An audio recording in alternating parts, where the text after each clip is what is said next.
Now, YouTube says that they are taking down 100,000 videos and 17,000 channels for violating hate speech policies. Now, the video sharing site says they are taking down harmful or offensive content before it's viewed by its users. Now, YouTube has faced pressure from civil rights groups and regulators to clarify and strengthen policies. But in purges like this, some argue legitimate content is taken down, and some would go as far as to call it censorship. Well, for more, we go to Todd Sepharadi, author of Big Tech Tyrants, How Silicon Valley's Stealth Practices Addicts Teen Silent Speech and Steals Your Privacy. New book coming out. Looking forward to continuing to read it as I was getting ready for this interview. Todd, thank you so much for joining us. Great to see you. It's great to see you again. Yeah, full disclosure, former boss here. We've worked together on several projects in the past. So you're very familiar on a lot of the things that have been going on with Google and Facebook and social media from the beginning. That being said, what was your experience with Google and Facebook, and why do you say that were actually targeting certain groups like your company and others? Every day it just gets worse. I mean, we go back, and you know, because you were with us back then, but back in 2015, Tea Party News Network, we believe we were the first targeted by Facebook. We used to have 2 million visitors a day, and literally overnight, we went down to nothing. Our real-time traffic on Google Analytics, for people that know that, was around 18 to 20,000. Literally overnight, they pushed us off of a cliff. So we have the honor of being the first Facebook casualty.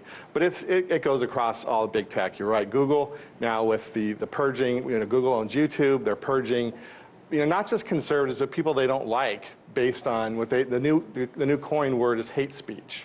Now, who determines what's hate speech? That's the magic word. And so they're suppressing people, taking them off all of their platforms across Facebook, Twitter, YouTube, and it's only going to get worse. Initially, when this started being noticed, you started seeing this happening when? Back in 2016, 2015? 2015 is when we got hit. What was their initial response when you came to them with this problem? We had a rep, you know, they're very nice. You know, we had a rep at Facebook, and they said, oh, it's not us. We've investigated, and no, it's not us. And we hired hacking consultants. We thought we may have been hacked, but we had a target. We were the Tea Party News Network, so they had an agenda to get rid of us. But as you know, a lot of our friends have slowly been either gone out of business.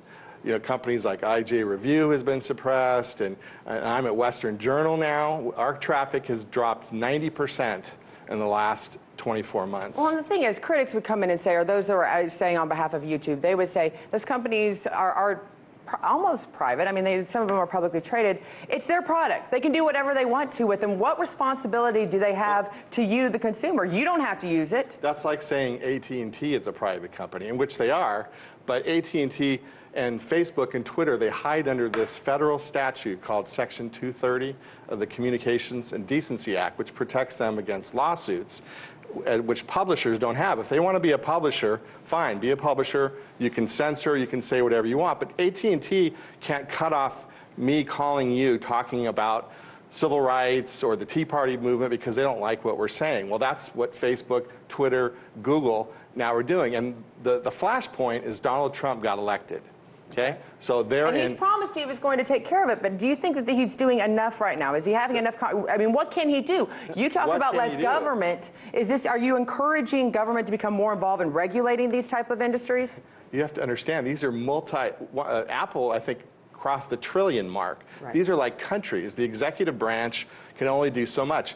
We've met with Congress. We've met with the White House. We've given them data. They want our help, but they're limited on what they can do. We don't want regulation. Regulation is not the answer to this. We want to deregulate, which is challenge them on Section 230. In fact, if they go to our website, bigtechtyrants.com, there's a petition on there to get the DOJ and the Federal Trade Commission to challenge them on monopolized and on Section 230. That'll bring them back into the free market and let the free market take care of it. Let other companies come in and build solutions, just like Facebook took down MySpace. It can happen, but they can't have these monopoly advantages. And let's just point out, it's not just conservative groups, they're saying it's libertarian groups, even Democratic groups are saying they just, if it's not along with something that is along their ideology, they feel like they're being hampered. That being said, a lot of people say, why don't you just go start your own? Why don't you just go start your own YouTube channel, go start your own? Why have those in response not been successful in starting projects that can be competition? Well, they haven't. First of all, you're right. Senator Warren is actually on board. It's a rare bipartisan thing where both sides, they have their own reasons for wanting to go after But it's the same ultimate goal. big tech. But look at, there's two companies, one called Gab and Parler, that have tried to compete and be an alternative. So what is I call it the big tech cartel. The big tech cartel has put roadblocks up to Gab, ban them off of Apple iTunes, so they demonetize you. They're trying, this is what monopolies do. They try to stop competitors from coming in, and trust me, they're doing it from both sides. And this is information and the future of it, and freedom of the press, freedom of speech, all of that kind of fall underneath this category. Todd, good luck with the book. Congratulations on writing it, and keep up the good work. Congratulations, Thank you. great show. I like it. Thanks for being here. Hey YouTube, thanks for checking out our channel. We hope you enjoyed the video. We have tons of content for you just like this. For more of RT America's one-of-a-kind news and analysis, be sure to subscribe and never stop questioning more.